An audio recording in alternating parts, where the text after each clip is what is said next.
हाय, hello आणि नमस्कार. स्वागत आहे तुमचं माझ्या यूट्यूब चॅनलमध्ये. मी माझ्या यूट्यूब चॅनलवर ब्रायडल सिरीज चालू केलेली आहे.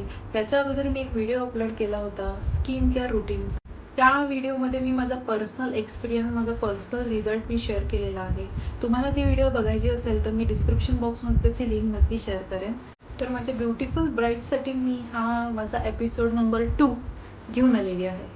होणाऱ्या नवीन नवरींनी काळजी काय घ्यायची, काय करायचं आणि काय नाही करायचं, जे मी माझ्या पर्सनल लाईफमध्ये पण फॉलो करते. कारण मीही एक होणारी ब्राईड आहे. माझंही 4 महिन्यात लग्न आहे आणि मी काय करते, मी कोणत्या गोष्टी फॉलो करते आणि कोणत्या गोष्टी नाही फॉलो करत, हे तुमच्यासोबत डिस्कस करणार आहे. तर चला बघूयात.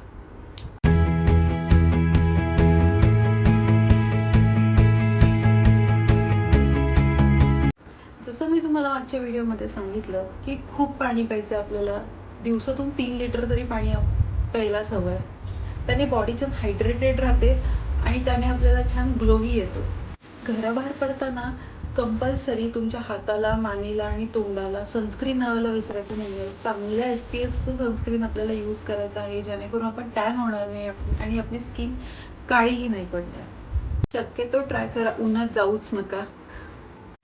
जास्तीत जास्त व्हिटॅमिन C युक्त फळं आपल्याला खायची आहेत, जसं की मोसंबी, संत्री, किवी. फेशियल करताना एक काळजी नक्की घ्या की फेशियल तुम्ही संध्याकाळी किंवा रात्री कराल. फेशियल करून उन्हात जाणे टाळा. छान झोप घ्या. कमीत कमी 8 तास झोप झालीच पाहिजे. तुमची स्किन, तुमच्या चेहऱ्यावरची त्वचा फ्रेश राहण्यासाठी माझ्याकडे एक आयडिया आहे, जे की मी स्वतः फॉलो करते. मी रोज रात्री फेस वॉश केल्यानंतर बर्फाचा रोल ऑन असतो किंवा बर्फ असतं ते पूर्ण फेसवर छानपैकी लावून घेते.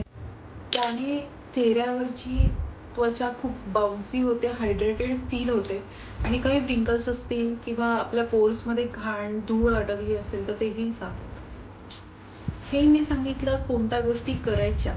आता मी सांगणार आहे कोणत्या गोष्टी नाही करायच्या. तुम्ही जर स्किन ट्रीटमेंट कोणती घेणार असाल तर तुम्ही त्या ट्रीटमेंटच्या आणि लग्नाच्या डेटमध्ये कमीत कमी 3 महिन्यांचं अंतर ठेवा.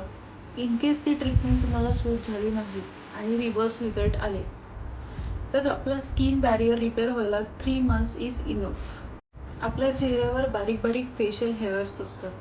तुम्ही वॅक्सिंग कराल तर तेही करू नका. इन केस ते वॅक्स जर खूपच जास्त गरम असेल तर तुमची स्किन पोळू शकते. त्यामुळे चेहऱ्यावर डागही पडू शकतो. माझं सजेशन असं राहील की चेहऱ्याला ब्लीच करू नका. ते ब्लीचची उलटी रिॲक्शनही होऊ शकते. जसं की मी तुम्हाला मगाशी सांगितलं सनस्क्रीन इज मस्ट. पण याचा अर्थ असा नाही की तुम्ही सनस्क्रीन फक्त उन्हामध्ये बाहेर पडाल.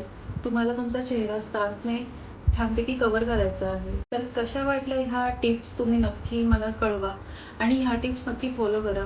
याने खूप छान रिझल्ट येतो. ह्या व्हिडिओनंतर मी कोणता टॉपिक घेऊन येणार आहे तर मी हेअर केअर किंवा आपल्या केसांची काळजी कशी घ्यायची हा टॉपिक घेऊन येणार आहे. तर आवडला असेल व्हिडिओ तर सबस्क्राईब करायला विसरू नका आणि अजून कोणत्या टॉपिक्सवर तुम्हाला व्हिडिओज बघायला आवडतील हेही मला नक्की कळवा. स्किन केअर, हेअर केअर रुटीनसोबत मी अजून खूप सारे टॉपिक्स आहेत जे मी तुमच्यासोबत डिस्कस करणार आहे.